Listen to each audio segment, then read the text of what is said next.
1 second. So let me.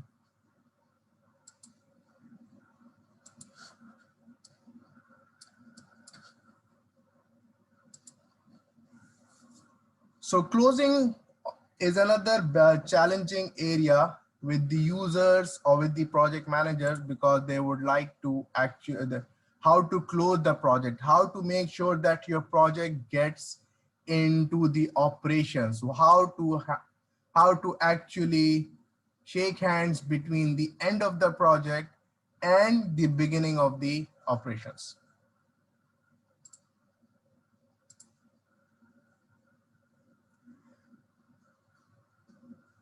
So it is about a recent incident happened with my friend, and that is the reason that I believe that yes, you may have your on-hand job experience, you would definitely learn things, but why the formal education is so important, why it is important that you should make an effort to learn whatever you are doing, in our case, a project management. We need to learn the right language and right jargons to minimize the noise and miscommunication, and therefore the formal education of project management. It will definitely help you, put you into the right track to be a good project manager later, as you will be armed with the right arsenal.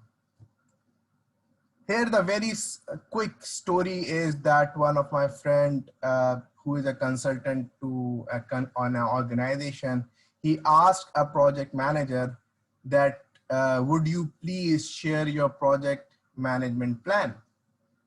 And I'm sure you all must have a fair idea what project management plan is. And that person actually pulled up a schedule, a Microsoft project schedule.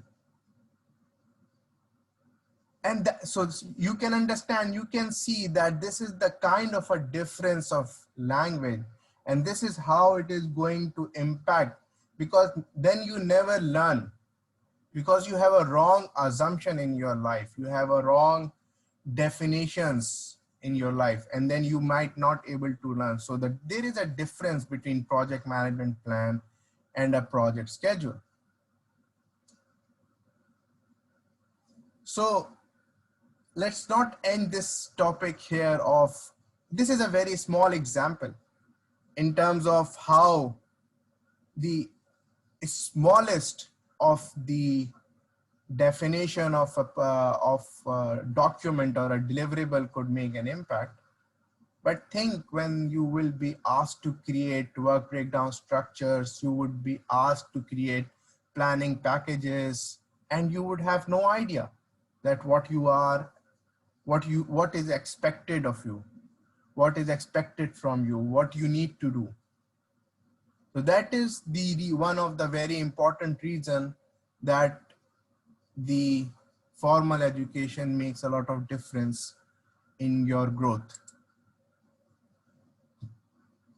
I'm sure you have attended many sessions and read many articles on the topic of how to be good project managers, and everybody and everyone can come up with a different list and arguments. Definitely there is no one answer, and we have talked about it, but I assure you what we are going to cover will definitely make it up to top 10 of all lists. Project management has been here for years and years. It is not new. It has been pyramids of Giza, Olympic Games, Great Wall of China, Taj Mahal, Panama Canal.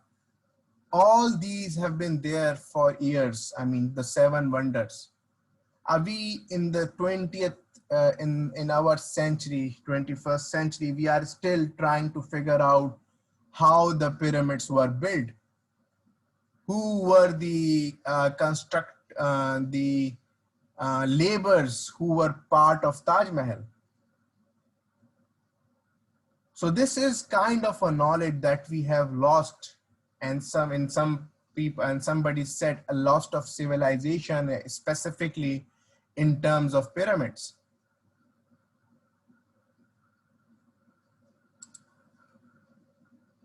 Project managers.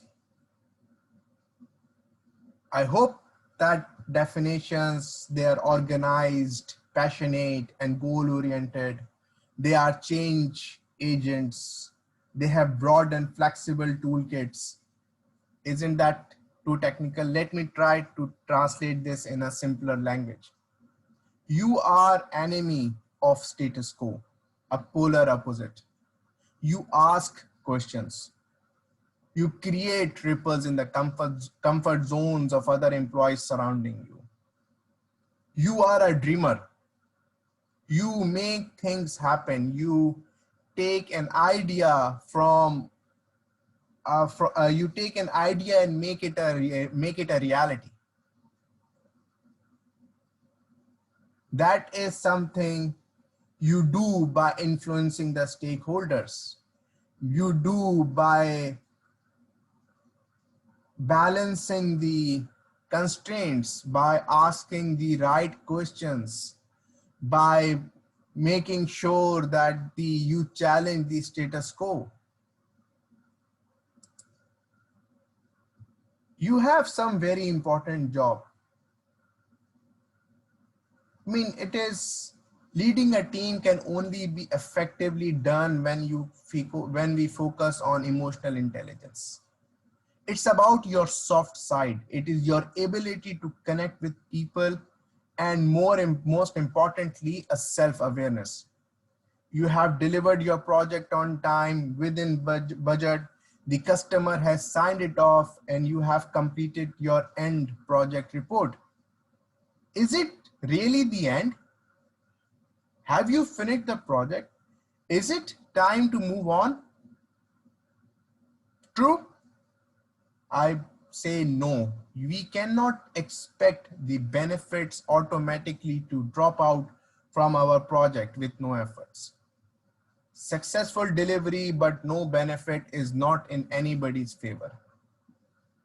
As a project manager, you are in a unique position to help your customer to gain the benefits detailed in the business case. It can be another phase once you have closed the project, or run as part of the project itself. Benefit realization is a central tenet, and that benefits come with change. Emotional intelligence, the most important part of the emotional intelligence is the self-awareness. It's not about the empathy towards others. It's about knowing your strengths and your weaknesses.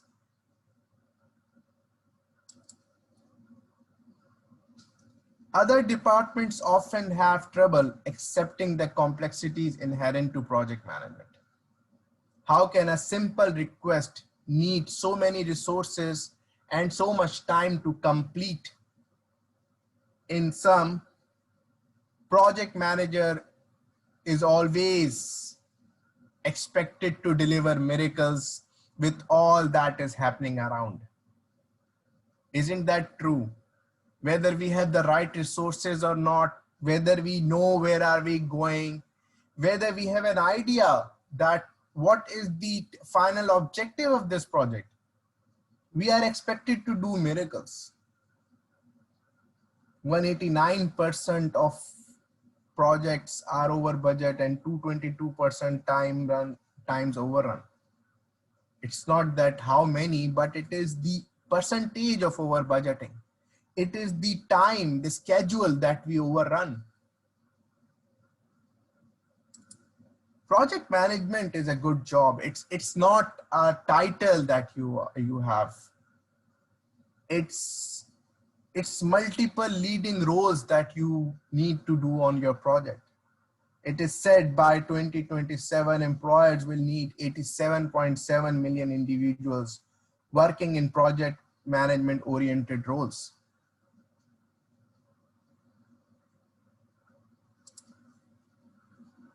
Mistakes, we all make them. These are inevitable without right training. Many are accidental and can be avoided. As a project manager or team lead, you receive a lot of ideas, details, notifications, and projects thrown your way. The following 5 mistakes are to blame for most project failures.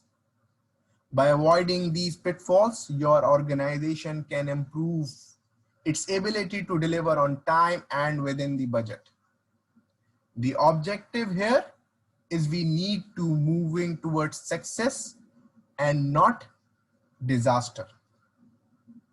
Success does not consist in never making mistakes, but in never making the same one a second time. I mean, I want to be a little more flexible here that, okay, 2 times are fine, but we need to learn. And it's about one of the most important part of the project manager's life is that he keeps on learning.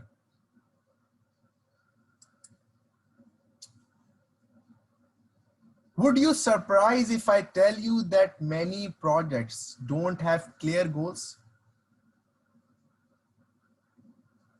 These stakeholders might have a desired outcome in mind, but they cannot pinpoint the specific goal they want to achieve. Where are we heading? You can call it objectives, definition of done, goal. We need to know why this initiatives has been there. It's hard to steer the ship if you do not know where you are going. The cause of many project failure is not poor planning or lack of appropriate skills. Although they are in the list of top mistakes, it is quite simply the big absence of a clear objectives and measures with which to identify success or failures. The poor planning and absence of appropriate skill, one of the reasons for this is that we do not know our end game. It is important for you to hold a kickoff project meeting with all the team members to know and to explain to them that where are we going. First of all, we as a project manager, Daryl said it's about communication. Yes, it's 360-degree communication. It is everywhere. We need to understand from the top. We need to provide them feedback. We need to explain things to our team, to our peers.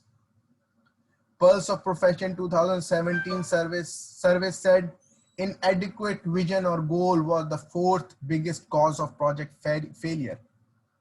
I read it somewhere, use the dumb method. And last night I was actually going to through Reddit, and it says, explain to me like a 5-year-old. To define the clear objectives and communicate it to team members.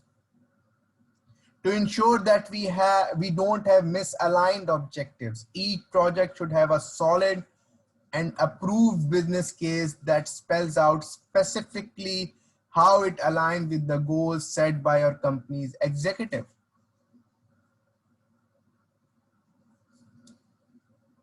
I'm sure you must be having this challenge on your projects. Anyone would like to say yes and share his experience in terms of if they face that thing?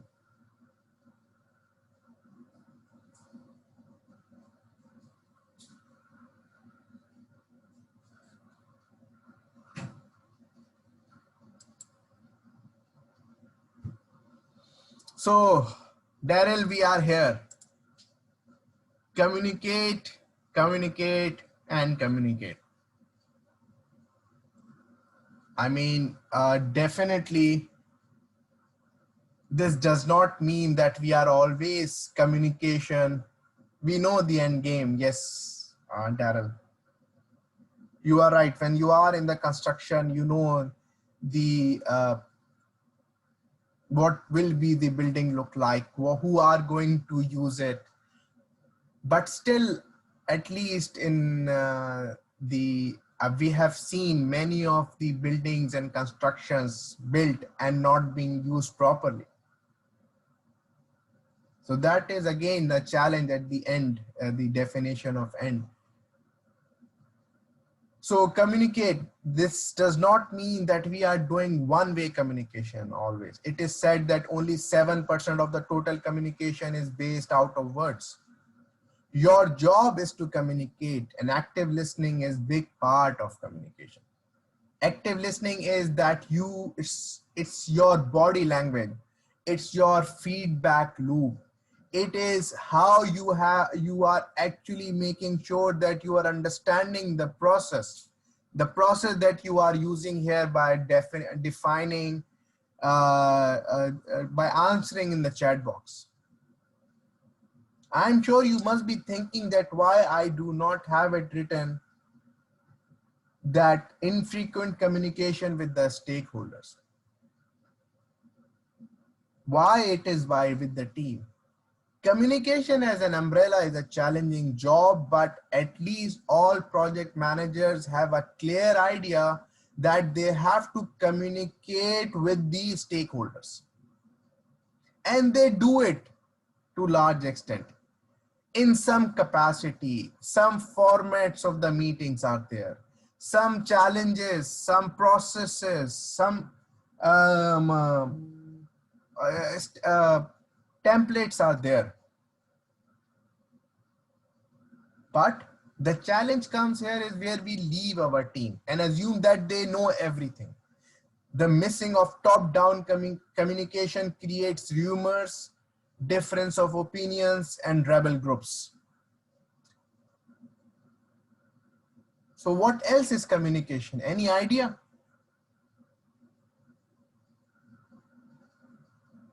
Mr. Iqbal, Raga, Jackman.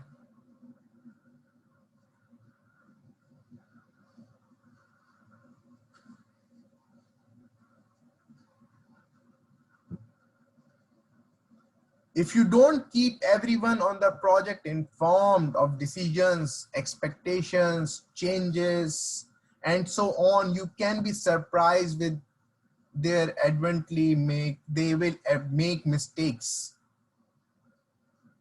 Eventually, they will make mistakes. Team members,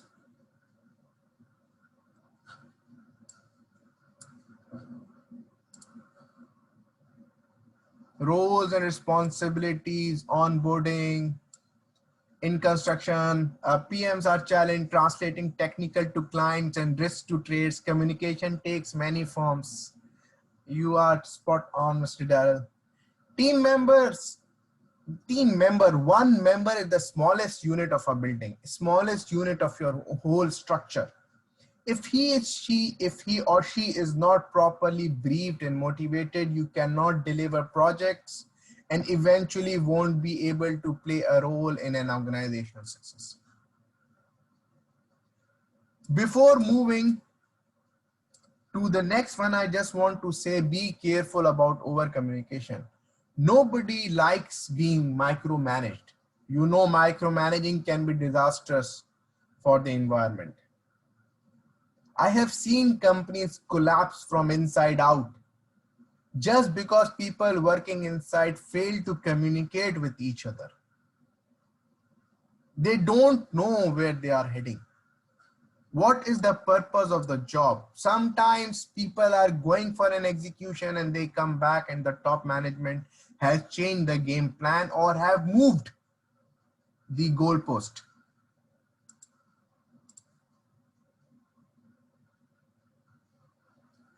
This is way too common because we are usually working with long-standing teams. Underestimating budget and timeline is major cause of project delivery. Mr. Iqbal, you are absolutely right. And these are the one of the technical things that we as a project manager, because we do not know where are we heading. We are like we will see here while we do the mishandling team member skill set, that we try to assume all the roles ourselves. We try to focus and understand. We do not take help. We say we know everything and we try to plan it ourselves. We try to estimate the budgets and everything on our own. Politics is everywhere, and yeah, I mean, definitely you cannot challenge, I mean, you cannot avoid it. As part of the risk mitigation, you can plan it to mitigate it. So this is way too common. The third one, mishandling the team member skill set. Because we are usually working with the long-lived teams. We are an organization. We are true, Mr. Jackman. We are in an organization where team is already set. Definitely not true with the construction projects, but IT projects, some other manufacturing projects, QA projects, consulting projects, teams are usually set. So we feel that we can push everybody in every direction, and they are not required to be motivated. And most importantly, we believe if somebody is there for 2, 3, 4, 5 years, they are well informed. No, it may not be the case. You need to understand that every initiative requires a motivation and information to the team, that why as an organization is doing it. And that is your job, to understand from the top and translate into your team. This could put the project at risk if the skills and experience needed are not present in the team. We all know that humans are the most important resource on project. Good learners,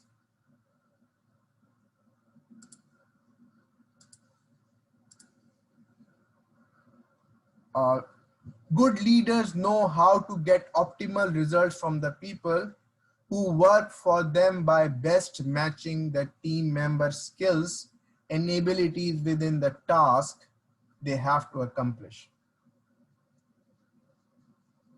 The only way to create a team that's worth more than the sum of its individual contributors is to select members on the basis of personality, soft skills, and values. That is called synergy. You get an output which is greater than all the sums of the input. You need two types of roles on your project: a functional role based on the skill set of your team member, a psychological role based on his or her personality. Knowing what he could do and what he cannot do is very important. Can he be the leader? Can he do the right communication? This is the question that you should be asking yourself, to understand what they could do. Take feedback from them on how the project is progressing and any changes that need to be made. They are the boots on the ground and should be heard regarding what is happening with the work. Not knowing your team skill set or not having the right skill set also make us get ahead of ourselves and spec out a project without seeking enough input. Something that I have already shared. So take a moment, share your experience in this on this topic, mishandling the team member skill set. And I will take a glass of water.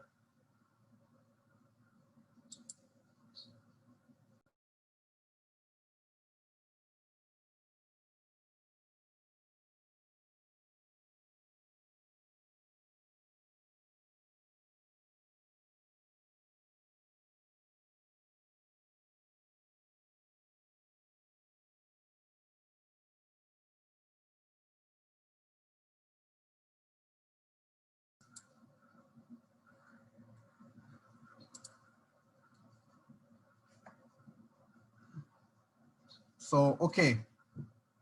So as I said, it is about synergy.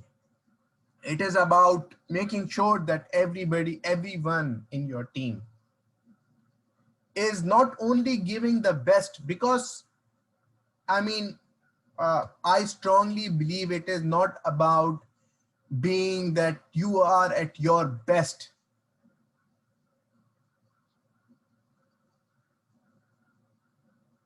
True, true, Jackman. This is how it is.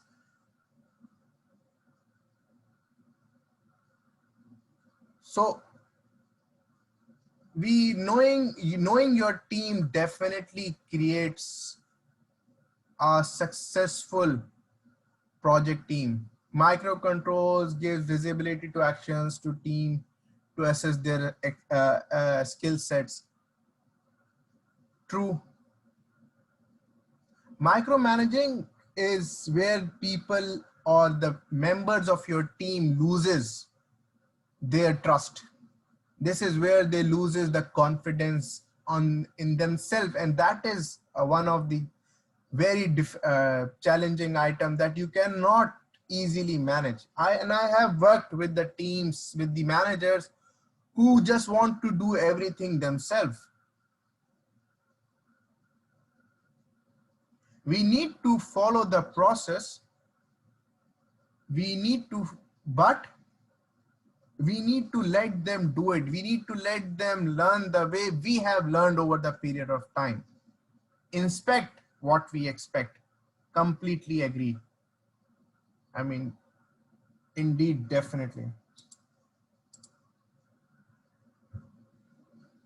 Next is very interesting, and at least, I mean, I on every project, this is something that comes, I mean, whenever you are in front of the sponsor, whenever you are in front of the steering committee, whenever you are in front of the team who can actually take a decision, you feel like, I would not say a lie, but you feel like giving them the right story. You feel like you tell them that yes, everything is going perfectly fine. But this is where we create misunderstandings and confusions. One important responsibility of the project manager is to keep the project sponsors sufficiently apprised of the project's success and potential limitations.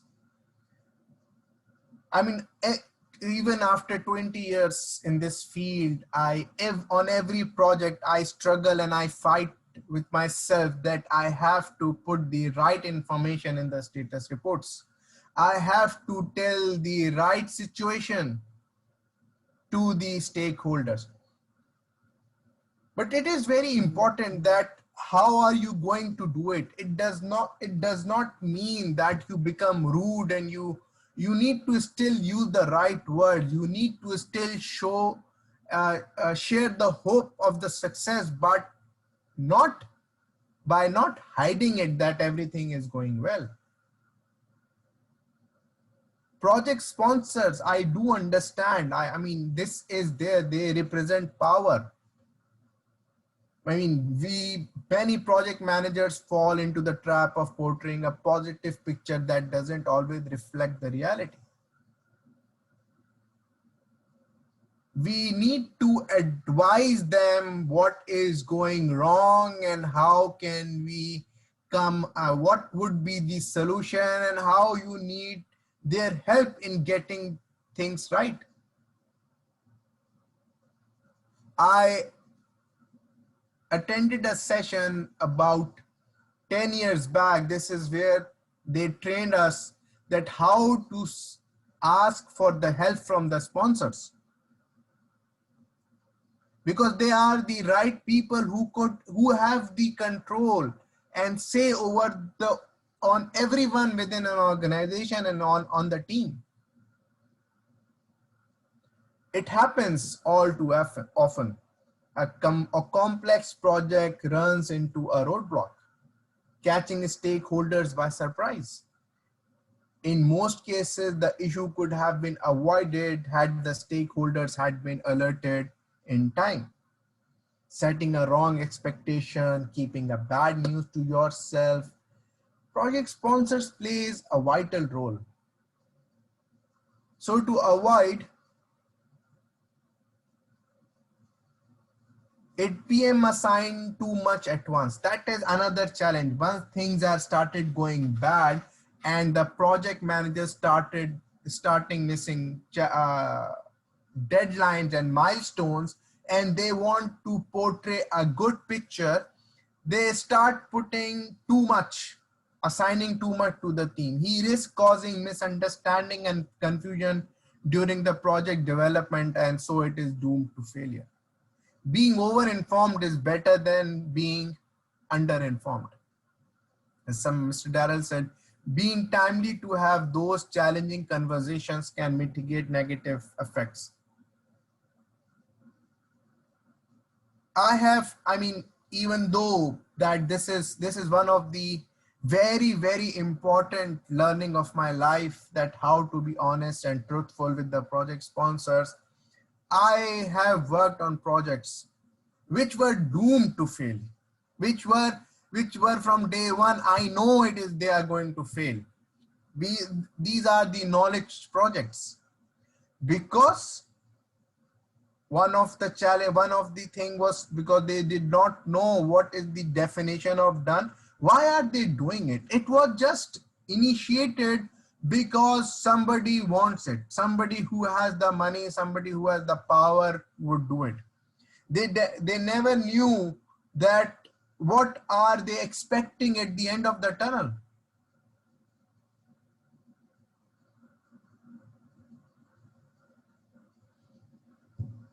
Absolutely right, Jackman. The faster a sponsor knows about an issue, the faster they can help to remediate the issue.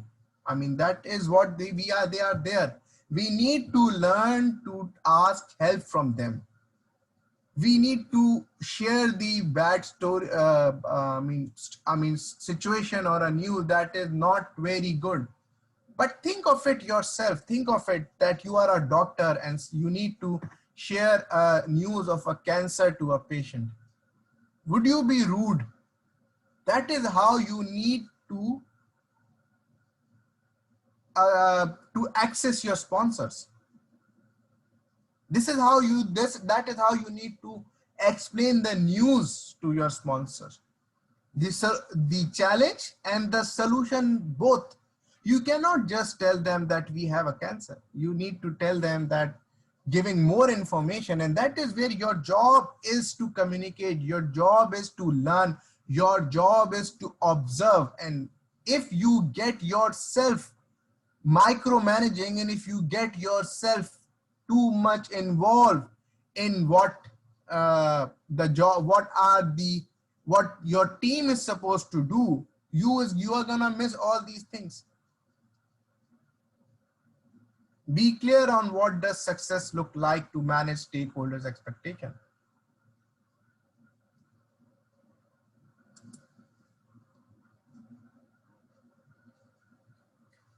Being resistant to change, scope creep and changes.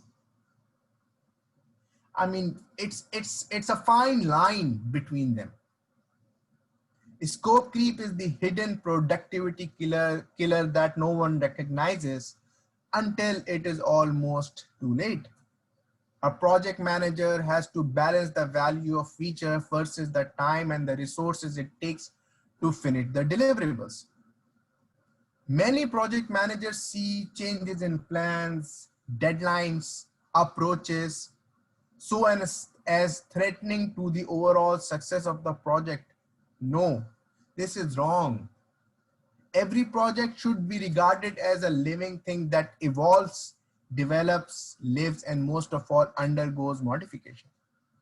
How you manage change will influence the outcome of your project. Change should start from the top and trickle down to the bottom instead of being another way around. Your team members take the cue from you. They might resist the change at the first when they see project managers embracing the change. I mean, you are accepting the change. It's not about scope creep. It is not about gold plating. It is not about giving the features and the developing the specifications which are not required. It is about being flexible. They will join the fray. As a project manager, you have to adapt to changes in order to keep the project flowing smoothly. This could mean changing your approach, adding new resources to the project, or even starting over. Being rigid about processes, people involved, communication style, or anything else affects the project development and will ensure the failure of the project. In even specifically in today's world where the business agility is everywhere and business does not want to be rigid, they want to be agile in their focus and in their value benefit realization, we cannot be rigid anymore.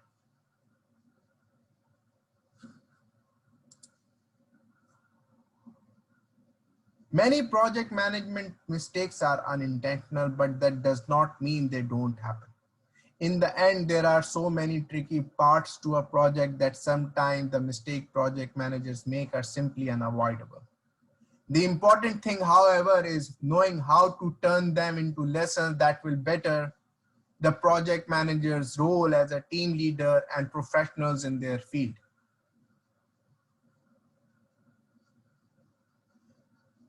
A project manager at the BGO software, Mr. Martin, said the most common mistake comes from striving to meet unreasonably short deadlines. And I believe Mr. Iqbal has said that we do underestimate the budgets, and timeline is a major cause of project delivery. There are deviations from our initial estimates, that be that under or overestimation of some sort. To avoid this, every good project manager needs to invest enough time and attention to the service design stage, which is a vital part of service life cycles. There is a difference between leaders and managers, and you need to be both to make sure that a company knows where it is going and how it will reach there. Leaders motivate people. People would like to work with the leaders. But one of the challenges with the leaders are that they are not very organized. They cannot deliver the SOPs. They cannot follow the processes. That is why they are the leaders. They motivate people. People love to follow them. And this is the gap that managers fill, so that you don't miss the milestones. You cannot tell your clients that we are working very dedicatedly and we have resolved everything, and that is something we will not do it. You need to deliver on deadlines. We need to have an understanding of not things that needs to be done now, but what are important. Manage things and processes, but lead people. Let them grow. Focus on the processes. Focus on making the environment positive and collaborative.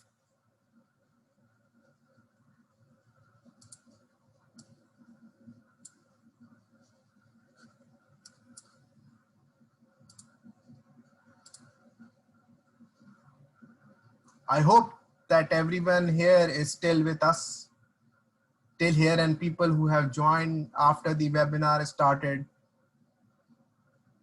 I'm sure if you could please share your, so we have someone who joined later, but I think they have also dropped out. So what are the options? Because I started my professional career and I still believe in that I could do a lot. I could learn a lot of things on job, but then there are things on job you could only learn what is happening on your job. a very, very small area. And this is why the professional learning is very important. The education is very important, because then you able to see the world beyond your job. Then you able to see the things that is beyond what your project is going to deliver. Move up your career ladder, take your game to the new heights, better job opportunities, better salaries. You have many options: CompTIA, Project Plus, Certified Project Manager, CPM for inexperienced and entry-level project managers. Association of Project Management is administrated by the Global Association. The Master Project Manager credential, which is regulated by the American Academy of Project Managers. The Professional in Project Management credential is Project Management Certification by Global Association of Quality Education. The Agile PMI ACP, the Certified Scrum Certification, the Project Control Environment or Prince2 certifications. These all are there based on what you are and how you are going to move forward. I believe that PMI is actually is one of the best and leading organizations who are doing enough, and they are striving to achieve the best even with what is coming next. They are, the way they keep on changing their references every now and then, 2, 3, 4 years. This shows their commitments, that what is going to happen and what are the today's challenges. And this is the biggest community that you have on the earth in terms of the project managers. Almost 1.2 million PMI certifications, almost 800,000 are PMP certified. I think it has moved more than 1 million. This starts is little old, about 3-4 months. They are changing big time. I mean, they were supposed to change the exam on June 30th, but because of the pandemic and all the challenging time, the new date is January 2nd, 2021.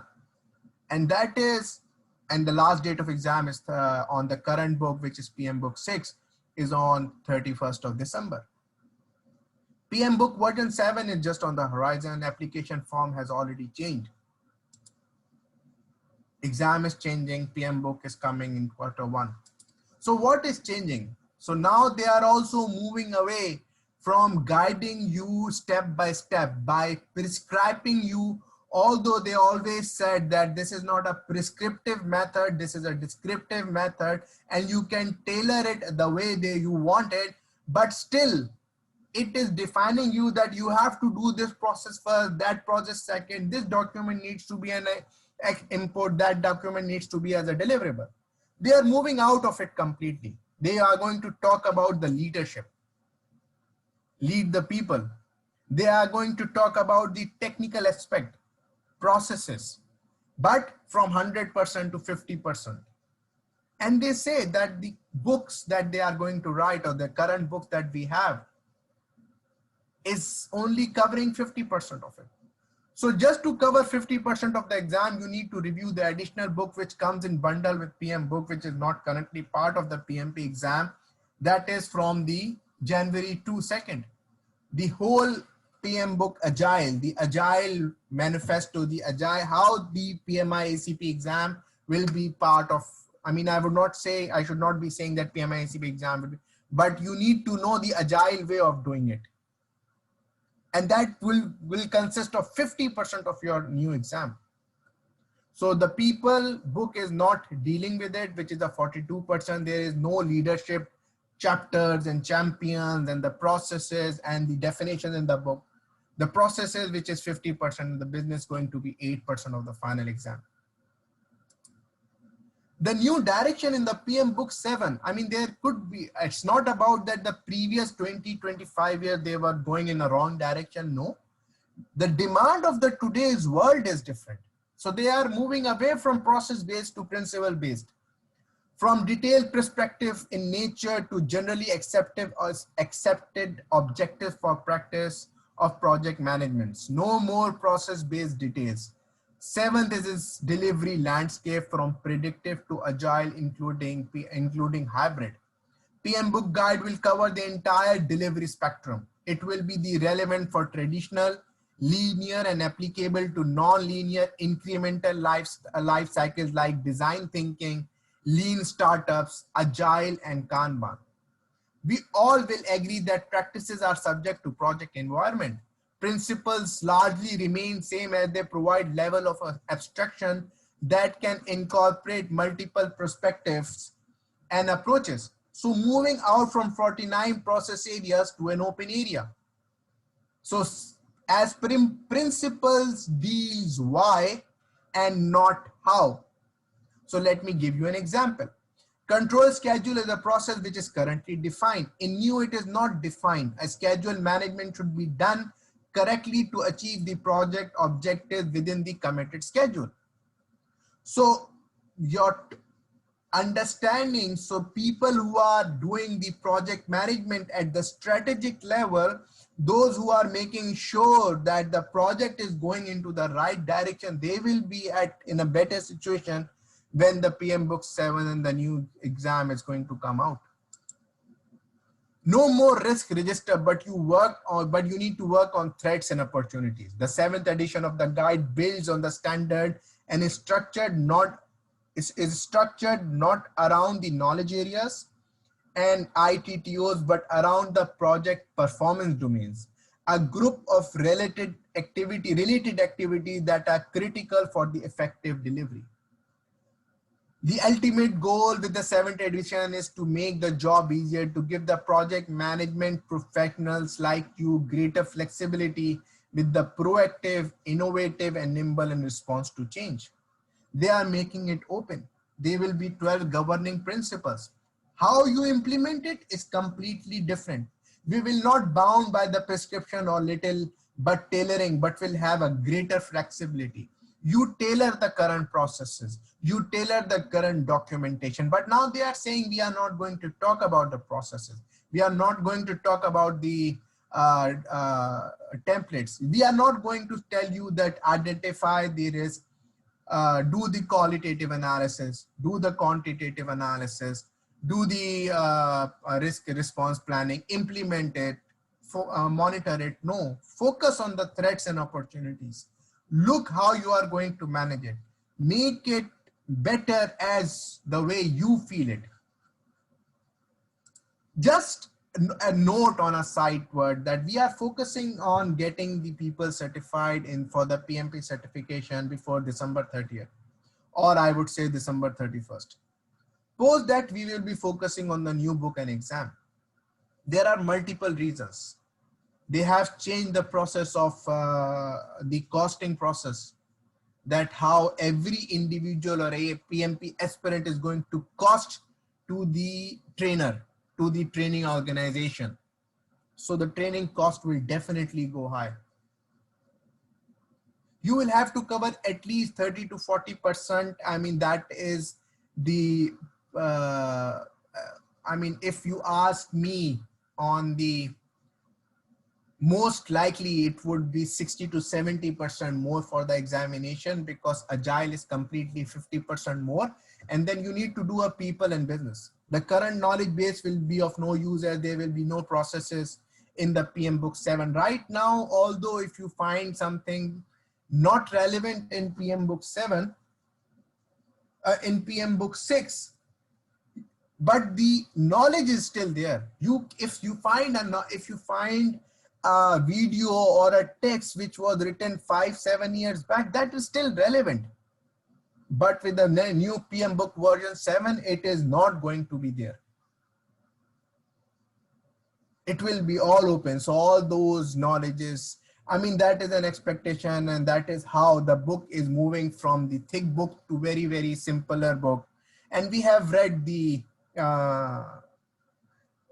draft that came into the January and February 2020, and we are not allowed to share it. True, there are many others. So yes, they were a need of a time, and then uh, now this is the need of the time to move into the principles. So what is next? Procrastinate and see how the new world era is going to look like. I know, I mean, some of you are very senior who might not require this. Some of you would need it, but you are not alone in taking a decision that whether we need to go ahead with our studies or whether we should be doing the certification at this point of time, or we should be waiting for the next stuff. So this is not, it's not you are not alone. There are 97% of the who take any courses, they never able to complete. They are procrastinating that what is going to happen. Unfortunately, some of them never get started at all. It is said that biggest cost is the cost of delay. So I'm telling you in front that if you don't take this certification serious enough now, you will definitely look back and say that why didn't I act upon and when I had a time.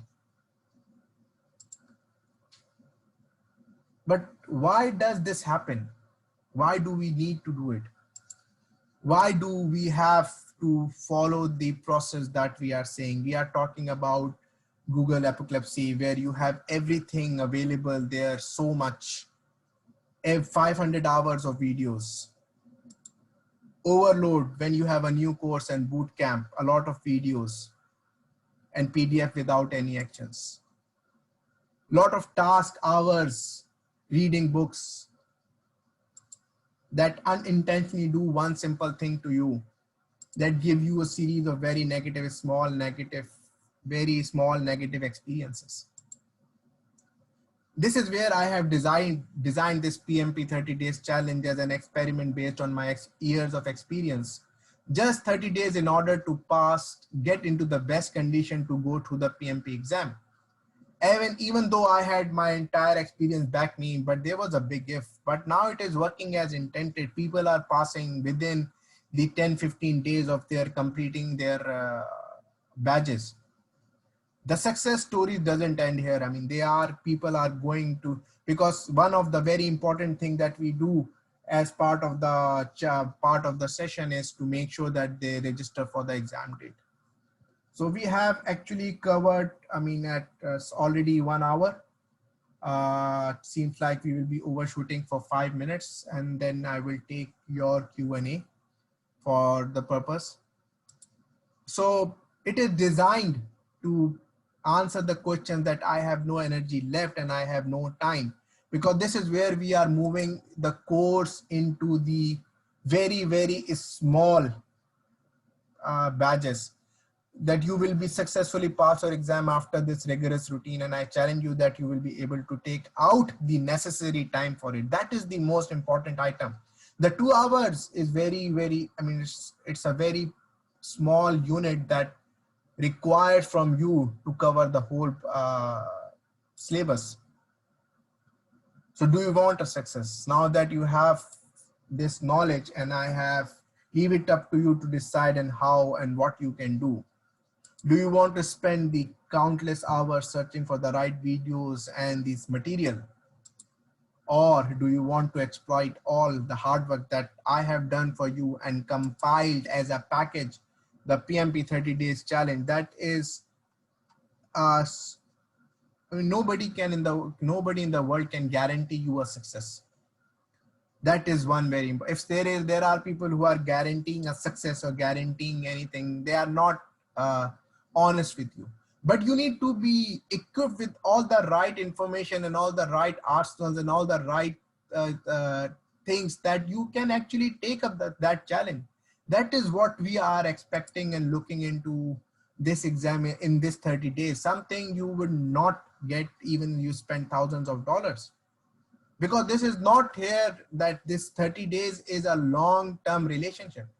In 3 days, 5 days, 4 days in self-paced, you don't have a relationship with your team. You don't have a relationship with your coaches.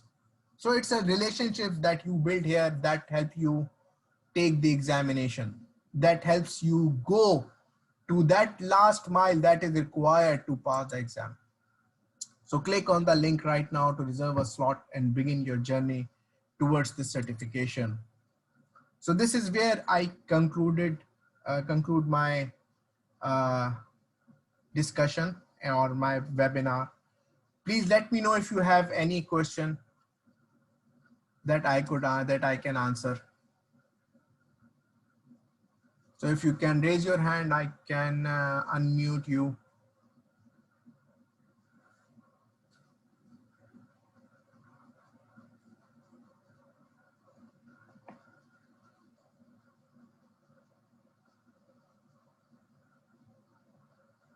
Thank you, Raga.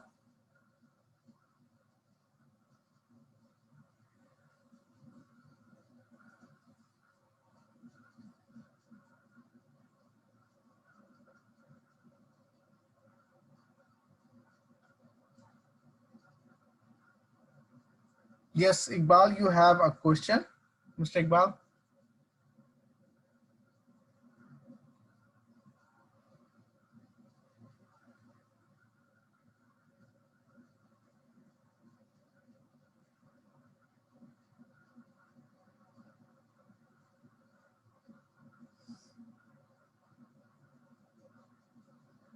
Then let us conclude this topic here, and we will see you have my contact.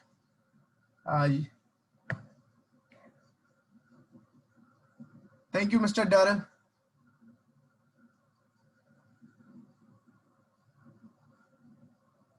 Thanks. Thank you, Mr. Iqbal. Thank you. Let us conclude our session.